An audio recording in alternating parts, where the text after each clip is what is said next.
thing, 1, 2. Okay, it works. Oh yeah, not too loud. Holy cow. That's a noisy speaker. Let's not do that again, shall we? You know, it's my first time emceeing. Hope I don't screw it up. We've got time. Very grateful for everybody coming along here. I've known Billy for a long time. When we went on tour before we got arrested, went up to the barista, tell him, can I pay long black for the tall white guy and a flat white for the short Māori guy? Billy's like, medium-sized Māori guy, medium-sized Māori guy. And one time we went down to the Wellington protest and the plane was full, so I had to go on the one afterwards. So Billy and a whole bunch of his Māori friends were waiting there in the waiting room for me. And I come in and this Māori lady, tattoos on her face, starts speaking to me in Māori for a couple of minutes, and I don't speak Māori, so I'm just kind of standing there going, And she finishes up and I go, oh, sure, bro. And I'm like, I'm sorry, it's the only two Māori words I know. And Billy's cracking up, he's like, those aren't Māori words, bro. Oh, fuck, I don't know mine. Well, I'm very glad to have everybody here for the River of Lies documentary. The truth is coming, the truth has come!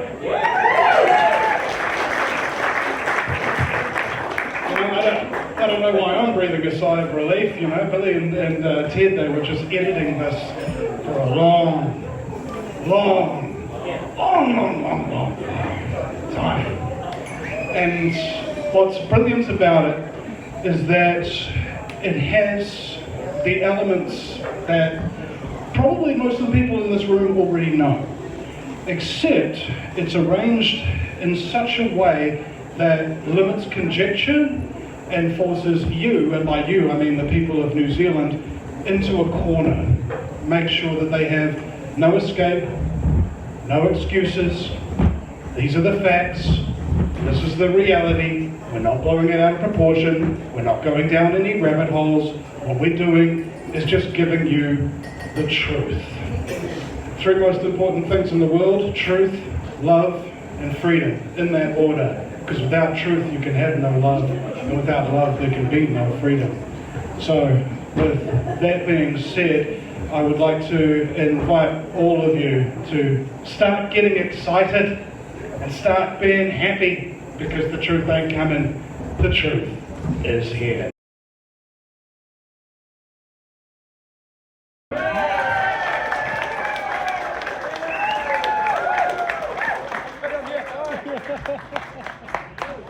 Now I'm going to show you the lighter side of genocide. The comedian himself, slash truth. Well, I'd like to introduce Vinny Eastwood for you.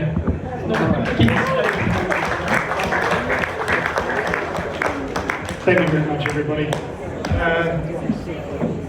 Well, 15 years ago I started broadcasting the truth because I saw a whole bunch of people in America broadcasting the truth about tyranny and about liberty and about scumbaggery and about all these things. And I realized nobody's doing it here. They're not doing the radio shows, they're not doing the video, they're not making the mini documentaries, they're not making the websites or posting the articles and things of that nature. So I decided to take personal responsibility for New Zealand's alternative media. And for about 10 years in a row, I was the only one. And it frustrated me so. But when COVID came along, it awakened so many people, whereas instead of one outlet, now you've got like 20, 30 different outlets producing the truth and getting it out to people. So just give those people a round of applause for actually telling the truth. And unlike me, these people started doing this in the age of censorship, in the age of demonetization, in the age of deplatforming, which takes a hell of a lot of courage, more than it took me to just give up my job that was paying 20 grand a month and just live on $150 a week on a sickness benefit. But what happens is, and I need everybody to understand this, is that you will go through the grief process, telling the truth and getting over the lies that you have lived. In most of our cases, our entire lives is an inherently traumatic thing. You will deny it. You'll get angry with it. You'll try and bargain your way out of it. It'll make you depressed.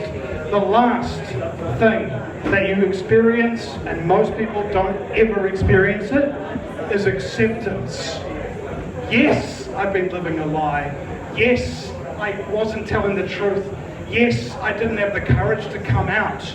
But when you are capable of accepting the facts and knowing that you didn't have a fair fight, the people that were up against paid the biggest and best minds in the business to figure out how to mess with your mind, how to mess with your heart, how to disrupt your gut feelings to believe what they tell you to believe. Does the government currently have the right, for example, to kill, intimidate, and steal? Yes, they do. Now the question is, where did they get those rights? Oh, they got them from the people. Okay, well, can you show me a person in this country, personally, who has the right to steal, who has the right to murder, who has the right to intimidate their fellow citizens? None of us have those rights. So how did the government get them? They got them from us who don't have those rights and gave it to them? That doesn't make any sense. Because the fact of the matter is, we are dealing with a religion. It's called statism. And the people who worship it, my mate Nick called them Statinists. Which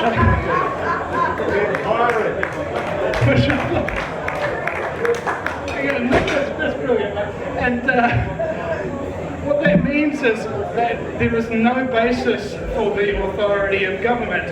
And there never has been, ever, in the history of mankind, justification to lie, murder, steal, rape, trespass, and all of these things that are basically your rights. A lot of people don't even understand what a right is. Here's what your rights are. Are you doing something? Yeah, I'm doing something. Are you hurting anybody? Why, no, I'm not. Are you damaging anybody's personal property? Why, no, I'm not. Well, then it's your right.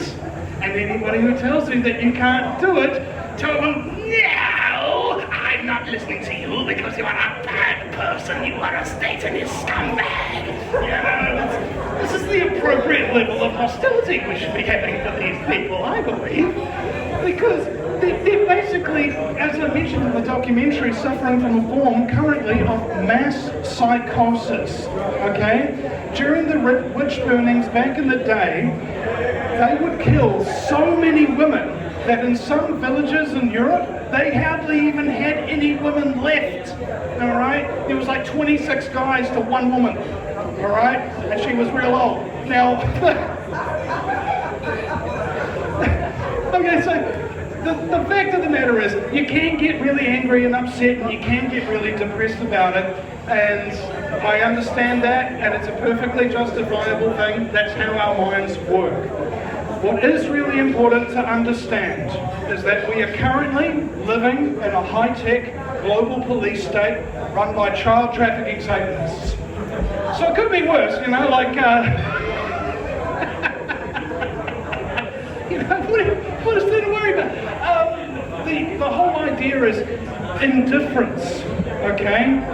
A French philosopher 500 years ago, he wondered why people obey tyrants. Tyrants are generally a little bit shorter than the average person. They're often a little bit weaker and frail in frame. So the question this French philosopher added, what is it that makes us obey these people? Is it because of their physical stature? Is it because of our fear? Is there an amygdala response or something of that nature? And he found the answer was actually indifference. When you don't care, a dictator can do anything that they want. I found out last year that I had liver issues, and my naturopath David Holden from HoldenHealthcare.com, he told me that what happens with the liver is that if you are eating sugar and carbs and smoking cigarettes and drinking alcohol while you're under stress, that's going to damage the liver. Now, if I look at that list, that's everything pretty much everybody does every day. What's the first symptom that you've got a whack liver? Apathy.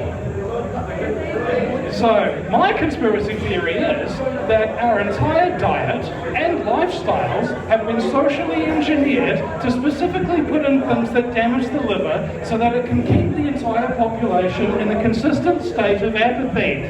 Why? Well, what can you do to a population who doesn't care about anything? Anything you want! Okay? So, don't be taken by the fear. Find courage, and if you already have it, encourage. It means give courage to others. Last point on this. A lot of people know that the Milgram experience, they were worrying, like, how did the Nazis get so many people to do such horrible things? And their philosophy was, it must have been authority. So they got somebody at Harvard University wearing a white lab coat saying, electrocute this dude on the other side of the glass. Every time he gives you an incorrect answer. And then an actor on the other side goes, please stop, you know, that kind of thing. And they kept getting people to electrocute these people until the people even stopped responding, like they were supposed to think they were actually dead. 90% of people in those studies would electrocute another human being to death just because somebody in a white lab coat from Harvard University told them. That's the most famous part of that study. The second part of that study is far less highly publicized. They found those people that have refused to deliver those electroshocks, and they showed them refusing to the next people coming in the trial. And you know what? 100% of those next people coming in because they saw somebody with the courage to say no. It encouraged all of those people to say no as well. You have no idea who you will inspire. You have no idea what you will achieve. The only thing you know for sure is that if you do nothing, you will get nothing. If you do something just because it's the right thing to do, just because it's the right thing to do, something good will happen. Maybe not for you, maybe not for your children, it might be generations down the track. But you know for a fact that if you do not act, and you do not act now, and follow your conscience, then there is no future for anyone. Thank you so much.